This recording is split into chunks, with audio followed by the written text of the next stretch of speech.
Saya perhatikan dan saya ikuti perkembangan umat kita dari waktu ke waktu. Beberapa tahun belakangan ini Bapak Ibu, banyak sekali orang-orang Islam yang murtad. Betul? Banyak sekali yang murtad.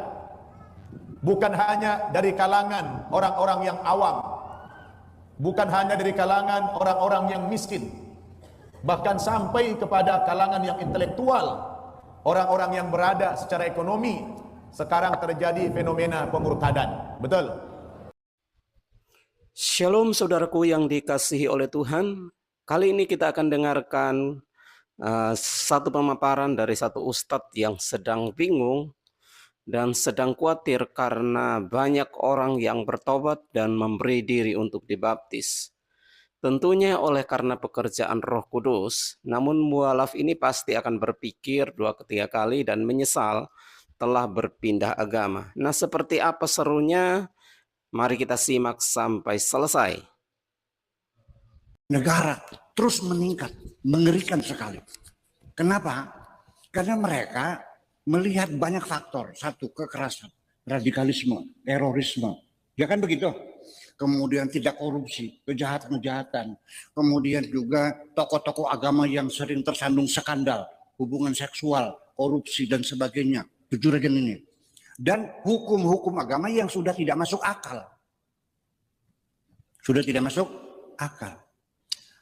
Ini bukti dan fakta tsunami murtad yang mengatakan bukan saya, tapi fakta dan data yang mengatakan. Kita saksikan. Saya perhatikan dan saya ikuti perkembangan umat kita dari waktu ke waktu. Beberapa tahun belakangan ini Bapak Ibu, banyak sekali orang-orang Islam yang murtad. Betul? Banyak sekali yang murtad.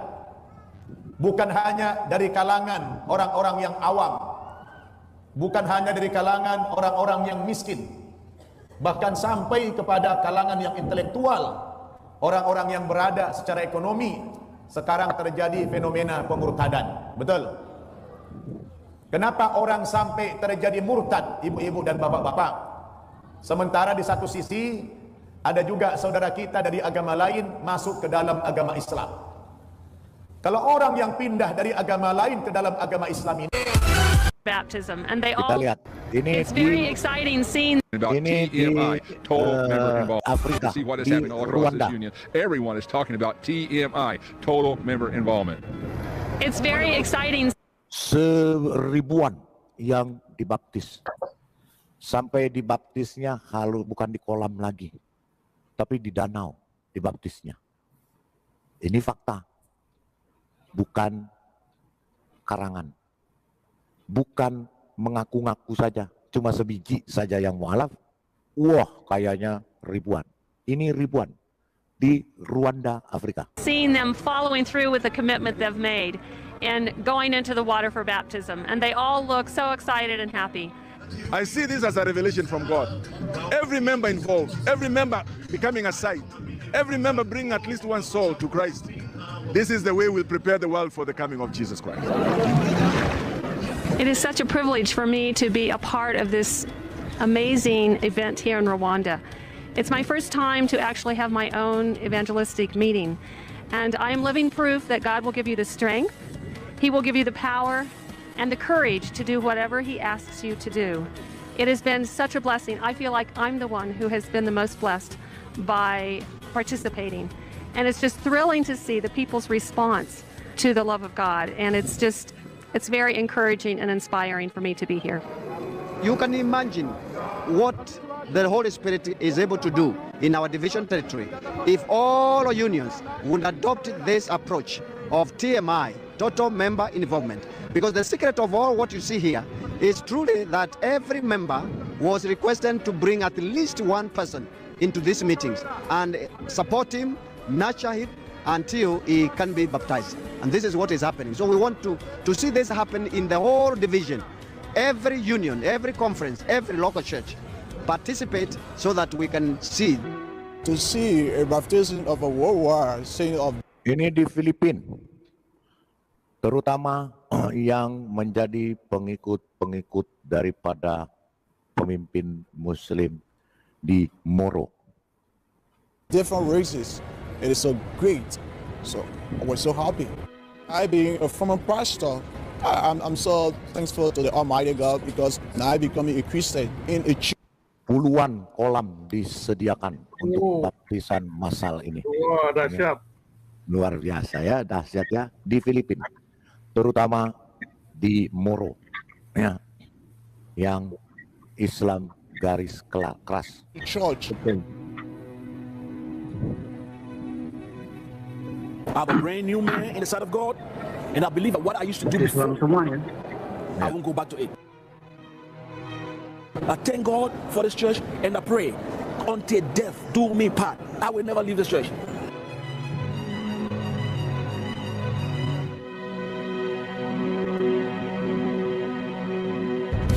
September 7, 2019 also marks the 10th anniversary of Brother Eduardo V. Manalo's blessed leadership as the executive. Semua memenuhi stadion utama setelah selesai dibaptis.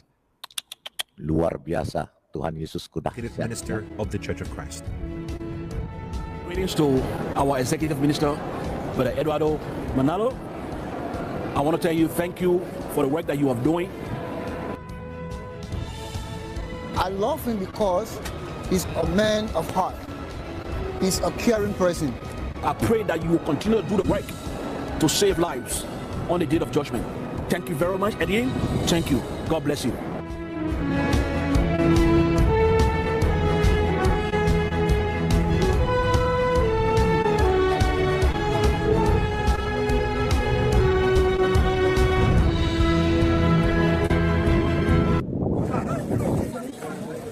Di Israel sendiri, banyak warga Palestina yang dibaptis.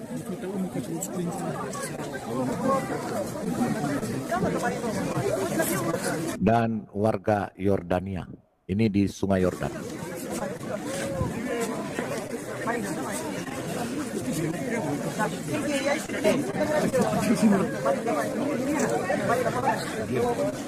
The other video is there. Yes, oh, that's the border. Yes. You can't say they shoot you.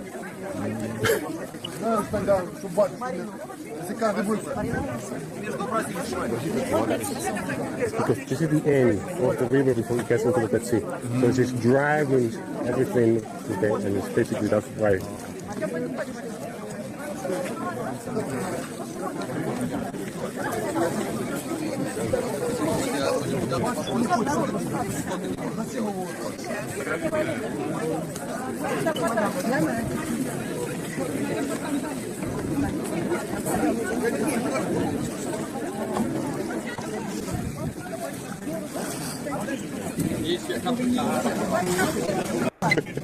No, it's mad.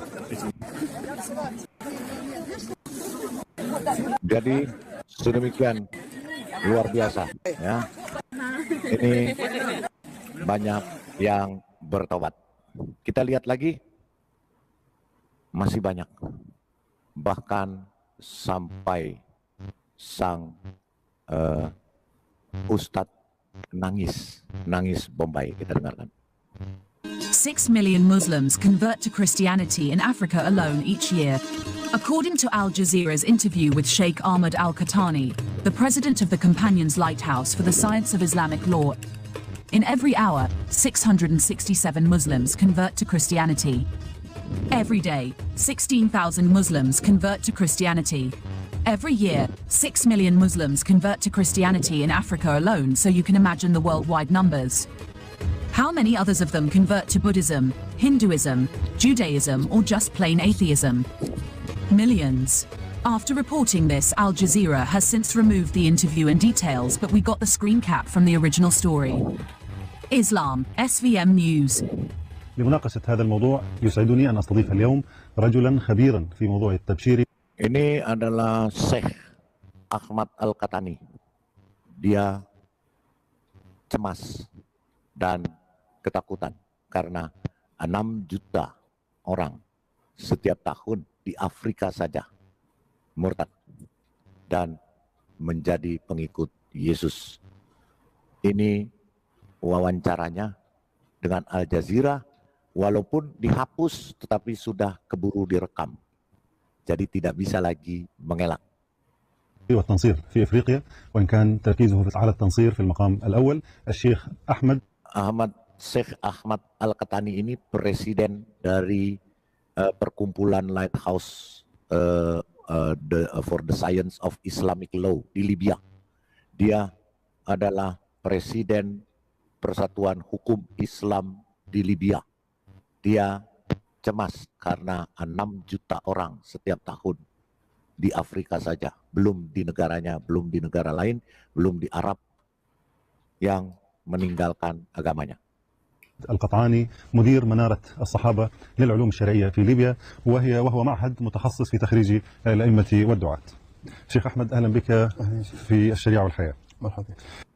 حقيقة هذه الكلمة أقل بكثير مما يجب، وكما قلنا في أول كلام من حق كل أحد أن يدعو لدينه وهو ما يسمى التبشير.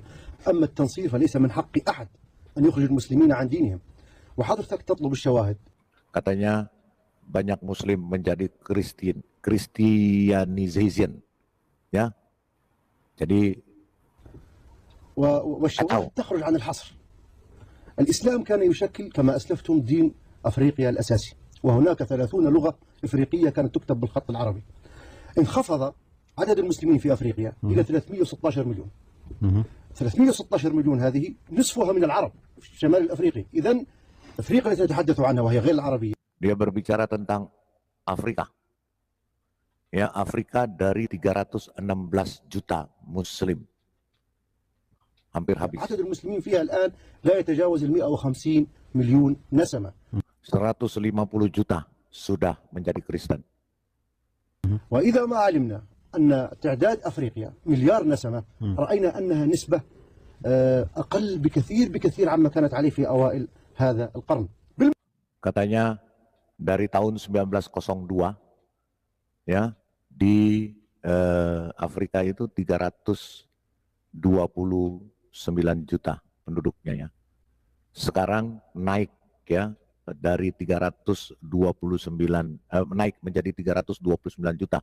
The number of Christians have increased from 1 million in tahun 1902 ya sampai dengan 2000 itu 330 juta. بالمقابل ارتفع عدد الكاثوليك من 1 مليون في عام 1902 إلى 329 مليون و882 ألف، ولنقرب الرقم kebanyakan ke Katolik. سنقول 330 مليون نسمة في عام 2000 الآن. أما كيف حدث ذلك؟ ففي أفريقيا الآن 1.5 مليون كنيسة. عدد أعضاء هذه الكنائس sekarang di Afrika katanya sudah ada 1,5 juta gereja dan 46 juta jemaat. 46 مليون نسمة. في كل ساعة يتحول إلى النصرانية 667 مسلم. في كل يوم setiap jam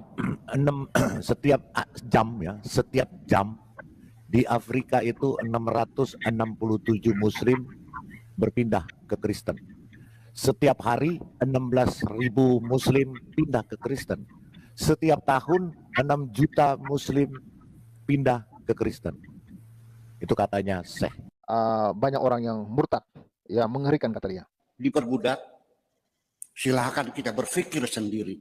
Apakah Allah itu sekejam itu manusia seperti binatang dijual? Ya. Di Al-Quran ada.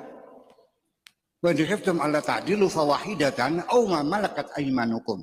Kalau bisa kawin, ya tidak bisa berpoligami, lebih satu saja. Kalau satu juga nggak bisa, beli budak saja. Boleh dalam Al-Quran yang tidak dilarang. Sampai Nabi meninggal dunia, sampai abad kedua Hijriyah 200 tahun, sampai tahun 1960 orang Islam masih memperbudak manusia. Negara-negara Islam masih memelihara perbudakan karena Allah tidak melarang. Jadi maunya gimana? Final sudah, hukum ini sudah final, tidak bisa dirubah lagi. Perbudakan boleh. Jadi anak perempuan tanpa izin, tanpa persetujuan boleh dipaksa oleh bapak, boleh. Di kitab fikihnya boleh nggak? Dipaksa, suka tidak suka, dinikahkan oleh bapaknya, boleh nggak? asal syaratnya walinya wali mujbir. Betul nggak? Dan syaratnya anaknya perempuannya perawan. Apakah logis Allah itu memperlakukan anak perempuan seperti binatang dipaksa kawin? Wow, logis nggak menurut kawan-kawan? Ya karena memang ada sampai sekarang belum ada larangannya ya, secara apa namanya, secara ayat yang turun ya, belum ada larangannya. Ya, jadi memang ya, jadi saudara jangan heran ya, jangan heran ketika kemarin Taliban yaitu memperlakukan wanita begitu kasar, ya dicambuk ya, bahkan kalau berkeliaran seorang diri itu didor tak mati. Karena memang belum ada larangannya di dalam ajaran tersebut. Itulah jadi apa yang mereka lakukan seperti di Afghanistan itu ya, Taliban itu ya, itu memang ajaran gitu loh. Jadi kita dengar sendiri kan kata Buya Sakur, ya, itu memang ajaran yang memang belum dilarang gitu loh, ya secara akidahnya. Tapi kan secara hukum kan dilarang gitu, secara hati nurani kan dilarang itu ya. Negara yang melarang. Makanya kalau ada naib, makanya yang melarang itu negara yang melarang. Makanya kalau ada naib mengawinkan terjadi ada paksaan masuk penjara naibnya. Betul. Silakan. Iya. Memukul istri itu tidak boleh, ada KDRT, kekerasan dalam rumah tangga. Kamu mukul istri, berdarah-darah, datang polisi, visum, masuk penjara. Tapi kan Tuhan tidak melarang, malah menyuruh kita. Nah loh, Tuhan tidak melarang, malah menyuruh kita. Makanya saya katakan tadi sekali lagi, di Taliban itu saudara, saya pernah nonton sebuah video mengerikan. Istrinya itu sekitar 4 orang itu, 4 orang. Itu dihajar sama suaminya itu, bertubi-tubi ya. Makanya video itu sangat mengerikan ya, sangat mengerikan. Apa dipukul, sobat waras, dipukul, dihantam. Ya itu yang penting kepala, kena kepala, mau kena manapun, sesudah minta ampun pun istrinya itu tetap dihajar. Tapi itulah ajaran kawan-kawan. Ya mereka melakukan itu bukan tanpa sebab, ajaran itu kawan-kawan. Kalau kita komparasikan dengan pernyataan Buya ini. Bahkan ayatnya disampaikan oleh Buya. Boleh dipukul. Oke. Apakah betul Tuhanmu memperbolehkan mukul istri? Saya punya anak perempuan. Saya kawinkan kepada kamu untuk disayang, bukan untuk dipukuli. Begitu. Sakit nggak? Nah ini logika kita pakai. Nah ini dalil dari logika biar saya. Dan apa yang saya katakan nggak usah dimuat sebagai hasil basul masail. Karena basul masail kita tahapnya hanya sekedar kita membaca kitab kuning. Alasan-alasan yang Bapak ajukan harus ada takbirnya, betul nggak? Kalau saya nggak perlu takbir, nggak perlu ditulis. Ya, itu buat kita saja. Ya ini kita berwacana berlogika. Jadi jangan disamakan nanti. Jadi jawaban saya, sekalipun saya ketua basul masail, nggak usah ditulis karena nggak ada takbirnya. Kitabnya kitab apa ya kitabnya kitab logika, akal-akalan aja itu mah.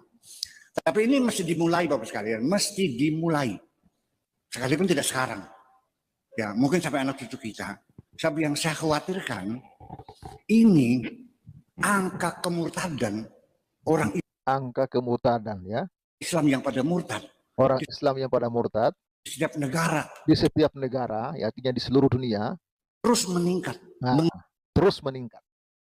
Ya, jadi ada peningkatan yang luar biasa kata Buya Sakur. Mengerikan sekali. Mengerikan sekali. Kenapa?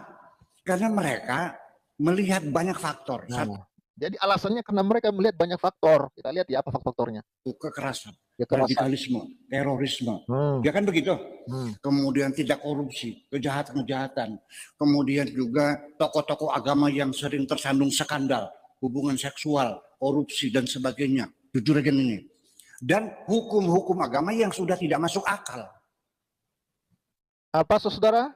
Hukum-hukum agama yang sudah tidak masuk akal kata Buya. Bukankah katanya Islam ini agamanya Allah kata mereka. Agama yang diturunkan Allah langsung. Bahkan Quran ini jatuh ke debu dari langit kata mereka. Langsung. Dari Allah kepada Jibril. Langsung ke Muhammad. Jadi murni. Semuanya dari Allah langsung. Masuk akal enggak? Ini menarik ya pernyataan Buya ini ya. Dan hukum-hukum agama yang sudah tidak masuk akal. Hukum-hukum agama yang sudah tidak masuk akal. Sudah tidak masuk akal. Jadi tidak masuk akal. Makanya saya katakan tadi, ya termasuk Buya Sakur ini juga diperkarakan ya oleh Egy Sujana dan kawan-kawan, ya itu tahun lalu yang mereka perkarakan ya, sampai sekarang Buya Sakur santai saja ya menanggapi. Bahkan ada videonya ya, saya akan tunjukkan kepada kawan-kawan semua. Mohon bersabar, saya sudah save videonya. Mudah-mudahan mau terbuka ya videonya ya. Saya sudah save. Ini ya, ini dia. Saya tunjukkan ya, kawan-kawan. Jadi Buya Sakur menanggapi langsung ya pernyataan dari videonya Egy Sujana itu, kawan-kawan ya. Ya, ini Buya Sakur santai aja menanggapinya ya. Buya, tapi kau buaya. Sekali lagi kusampaikan sama Bu Sakur, kau bukan buya, tapi buaya. Isi ceramah kau tidak mengarah kepada umat Islam. Kau diundang atas nama apa? Siapa kau? Apa kau orang Islam? Oh, orang Islam tidak seperti itu isi ceramahnya. Tapi dia tahu sejarah Islam. Ini salah besar Polri mengundang dia. Dan kalau ini Menteri Agama juga maksudnya apa mengasihi dia sebagai buya? Memecah belah bangsa. Agama orang dihina. Saya tidak percaya dia Islam. Dia adalah bajingan atau buya. Dan ya, silakan Bu ya. Bayangkan kawan-kawan, begitu banyak orang Islam yang benci Buya Sakur karena dia menyampaikan kebenaran. Mereka merasa dilecehkan ketika Buya mulai mengkritik ajaran atau hukum-hukum agama Islam ini. Dia dianggap sebagai orang yang najis lah ya, sampai dibilang buaya. Dan kita dengar ya bagaimana tanggapan Buya Sakur. Ya, jadi apa yang perlu saya tanggapi? Ternyata kan pesan apa yang dia sampaikan? Ya.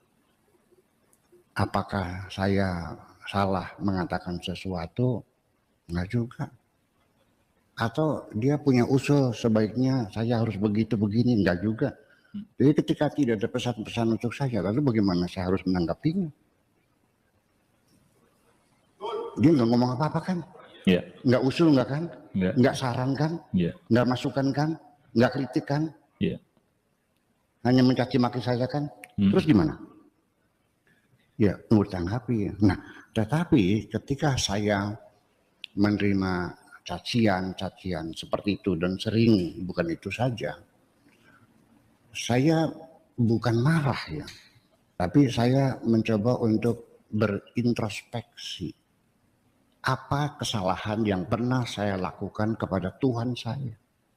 Barangkali ada kesalahan yang saya lakukan sehingga saya kena pemarahan dari Tuhan. Marahnya Tuhan saya melalui mulut orang itu. Yeah. Itu artinya Tuhan lagi marah kepada saya melalui mulut kamu, kan gitu persoalannya. Yeah. Kita dengar aja, yang penting kita introspeksi. Barangkali saya punya salah, saya perbaiki, itu aja persoalannya.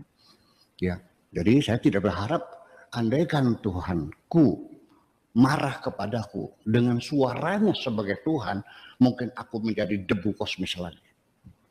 Untung saja marah-marahnya melalui mulut orang seperti itu. Iya, yang penting segera saya harus memperbaiki diri. Barangkali saya punya kesalahan. Nabi juga mengatakannya begini, Allahumma hdi qaumi innahum la ya'lamun. Ya Allah, berilah hidayah kepada kaumku. Innahum la ya'lamun. Mereka enggak paham. Ya Allah, berilah hidayah kepada mereka karena mereka enggak paham. Ya, untuk itulah saya minta kepada majikan saya, ya, semoga Allah mengampuni mereka. Alasannya apa? Karena aku sudah memaafkannya. Selesai. Tidak mungkin dong saya mendoakan orang dengan kejahatan. Yeah. Menyumpah orang dengan kecelakaan supaya buta, supaya mati. Oh ya enggak dong. Itu bukan wewenang saya semacam itu. Jadi mesti Anda ketahui bahwa kita sekarang ini sedang bekerja untuk Allah. Ya. Artinya bahwa saya setiap hari selalu menghimbau kepada saudara-saudara kita sesama bangsa Indonesia, khususnya sesama umat Islam, untuk stop, berhenti. Yuk kita damai, nggak usah bertengkar, berebut sorga dan sebagainya. Itu hak prerogatif Tuhan. Biarkan Allah yang menentukan. Yuk kita bergandeng tangan, bersahabat, Haleluya, haleluya. Semuanya ini terjadi oleh karena doa kita semua anak-anak Tuhan di seluruh dunia dan seluruh Indonesia untuk pertobatan massal terjadi. Dan hari-hari ini Timur Tengah sudah goncang dengan iman Islam, lalu kemudian berpindah keyakinan ke agama Kristen. Karena dengan melihat negara-negara mayoritas Islam yang sedang kacau, yang kerjaannya hanya perang, perang, dan berperang. Jangankan musuh yang jauh, saudara saja diperangi. Dan ini memang membuka mata semua orang untuk melihat kebenaran dan mana yang mengajarkan tentang kasih. Jadi, mari kita sebarkan kebenaran, mari kita sebarkan pada video-video sehingga dunia dapat melihat, anak-anak Tuhan dapat melihat sehingga tidak malu, tidak takut untuk mengakui iman baru mereka kepada publik. Ya, karena firman Allah berkata, jikalau kamu mengakui aku di hadapan manusia, aku akan mengakui kamu di hadapan Bapakku. Ya, demikian video yang dapat kami bagikan. Kita terus berdoa dan kita terus bersaksi. Sebab akhir zaman telah tiba dan penuaian besar akan terjadi. Puji nama Tuhan. Sampai jumpa di video berikutnya.